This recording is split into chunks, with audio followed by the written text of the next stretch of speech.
അല്ല അങ്ങനെ പറയല്ലേ, അതിൻ്റെ വില പറയാണ്ട് ഞാനങ്ങനെ എടുക്കുക, അത് ശരിയാവില്ല എന്ന് പറഞ്ഞു. അപ്പോൾ ആൾ പറഞ്ഞു 450 രൂപ എന്നാൽ മതി ചേട്ടാ. ഞാനവിടെ 600-ഉം 550-നൊക്കെയാണ് കൊടുത്തത്, അതൊന്നും നോക്കണ്ട ചേട്ടൻ 450 രൂപ എന്നാൽ മതി.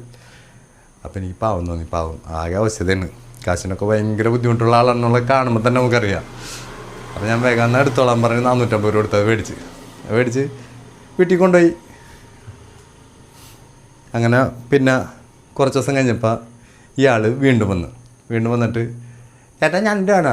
അപ്പോൾ ഞാൻ നോക്കി, അയ്യോ അന്ന് കൊണ്ടുപോയത് തന്നെ ഒരു കണക്കിനാണ് തീർത്ത്. അപ്പോൾ ഞാൻ പറഞ്ഞു എവിടെ നോക്കട്ടെ. അപ്പോൾ വലിയ ചെണ്ടുണ്ടാ, കഴിഞ്ഞ പ്രാവശ്യം കൊണ്ടുവന്നതിനേലും വലിയ ചെണ്ടാണ്. അപ്പോൾ അത് കൂട്ടിക്കെട്ടിട്ടുണ്ട്. അപ്പോൾ എത്ര എണ്ണം ഉണ്ട്? 5 എണ്ണം ഉണ്ട് ചേട്ടാ. എങ്ങനെയാണ് വില? 500 രൂപ. അപ്പോൾ ഞാൻ നോക്കിയപ്പോൾ അന്ന് 9 എണ്ണം 450 രൂപയ്ക്കാണല്ലോ തന്നത്. ഇപ്പോൾ നോക്കുമ്പോൾ 5 എണ്ണത്തിന് 500 രൂപ, ഭയങ്കര വിലയെന്ന് പോലെ തോന്നി എനിക്ക്. പിന്നെ അത് വേണ്ടാന്ന് തോന്നി. അങ്ങനെ ഒരു പുതുക്കി മേടിച്ചാണ് കഴിഞ്ഞ പ്രാവശ്യം. അപ്പോൾ വേണ്ടാന്ന് പറഞ്ഞപ്പോൾ ആളുടെ മുഖം ഒന്ന് വാടി. എനിക്ക് ഭയങ്കര വിഷമമായപ്പോൾ ആൾക്ക് ഭയങ്കര ഫീലിംഗ് ആയല്ലോ. അത് വേണ്ടാന്ന് പറഞ്ഞപ്പോൾ അത് കച്ചവടം കിട്ടുമെന്നുള്ള കണ്ടീഷനിലാണ് നമ്മുടെ അടുത്ത് വന്നത്. അപ്പോൾ ഞാൻ പറഞ്ഞു, അപ്പോൾ ഇങ്ങനെ ആലോചിച്ച് എന്ത് ചെയ്യും. അപ്പോൾ ഞാൻ പറഞ്ഞു ചേട്ടനൊരു കാര്യം ചെയ്യും, നമ്മുടെ അപ്പുറത്തെ ഡോക്ടർ വീട്ടിൽ കൊടുത്തോ, ആൾ മേടിച്ചോളൂ എന്ന് പറഞ്ഞു. ഏത് വീട്? അപ്പം അപ്പുറത്ത് നമ്മുടെ ഇതിൻ്റെ അപ്പുറത്ത് ആ സെക്യൂരിറ്റിയൊക്കെ ഉള്ള വീടാണ് ചേട്ടാ. ഞാൻ പറഞ്ഞു അത് തന്നെ, ആ സെക്യൂരിറ്റിക്കാരനോട് പറഞ്ഞാൽ മതി, അയാൾ റെഡിയാക്കി തരും എന്ന് പറഞ്ഞു. ചേട്ടൻ പോയിട്ട് പറഞ്ഞോ, നല്ല ബെസ്റ്റ് ഞണ്ടുണ്ട്, ഡോക്ടർക്ക് വേണ്ടി കൊണ്ടുവന്നാണ്, സെക്യൂരിറ്റിനോട് പറഞ്ഞു, ആൾ പോയി റെഡിയാക്കുമെന്ന് പറഞ്ഞു.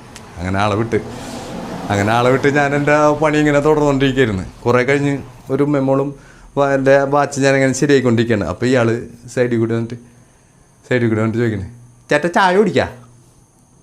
ഞാൻ നോക്കി, ചായ കുടിക്കാമെന്ന് ആരുന്നത്? അപ്പോൾ നോക്കിയപ്പോൾ ഇയാളാണ്, ഞണ്ട് വിറ്റ ആളാണ്. എന്താണ് ചായ? വാ ചേട്ടാ ചായ കുടിക്കാം വാ. ഞാൻ പറഞ്ഞു വേണ്ട, ചായ ഒന്നും വേണ്ട, എന്താണ് കച്ചവടം നടന്നാ? അപ്പോൾ ആൾ പറയും ചേട്ടൻ പറഞ്ഞാരോട് ഞാൻ അവിടെ കൊണ്ട് കൊടുത്തത്, അവരെല്ലാം എടുത്ത്. പിന്നെ അപ്പുറത്തെ വീട്ടുകാരും വന്ന് ചോദിച്ചു എൻ്റെ അടുത്ത് ഞണ്ടുണ്ടോന്ന്.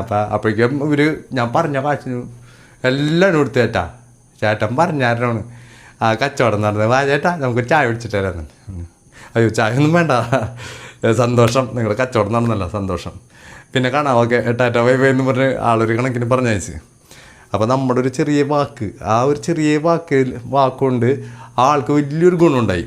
അപ്പം ആളുടെ ആ സ്നേഹം നിറഞ്ഞ ആ ഒരു പ്രത്യുപകാരം ചെയ്യാനായിട്ട് വന്നത് വല്ലാണ്ട് നമ്മുടെ മനസ്സിനെ വല്ലാണ്ട് അത് സന്തോഷിപ്പിച്ചു. അപ്പോൾ ആ സന്തോഷം ഞാൻ നിങ്ങളുമായിട്ട് പങ്കുവയ്ക്കുകയാണ്. എല്ലാവർക്കും നന്ദി, നമസ്കാരം.